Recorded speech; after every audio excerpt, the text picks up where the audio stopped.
এই যে বাবা সাহিব, একা একা খেলছো কেন? আঙ্কেল, আমার বন্ধুরা আজ আসে নাই, তাই একাই খেলতেছি। ও আচ্ছা, কিন্তু তুমি কি শুধু খেলাধুলা করো না পড়াশোনাও করো? হ্যাঁ, আহ, করি আঙ্কেল, কিন্তু খেলতে তো বেশি ভালো লাগে। খেলাধুলা ভালো, কিন্তু জীবনে সফল হতে হলে পড়াশোনাও জরুরি। আচ্ছা আঙ্কেল, পড়াশোনা এত ইম্পর্টেন্ট কেন? কারণ পড়াশোনা মানুষকে জ্ঞানী বানায়। তুমি বড় হয়ে বা ভালো মানুষ হতে চাইলে তোমাকে শিখতে হবে, অনেক কিছু শিখতে হবে। তাই জীবনে বড় কিছু কিছু হতে চাইলে অবশ্যই পড়াশোনা করতে হবে।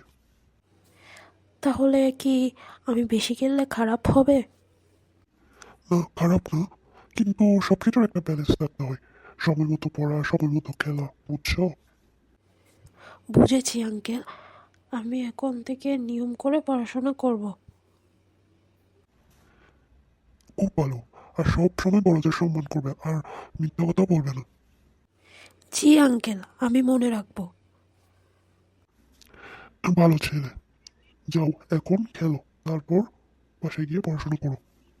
ঠিক আছে আঙ্কেল, ধন্যবাদ আপনার খুব ভালো জ্ঞানের জন্য।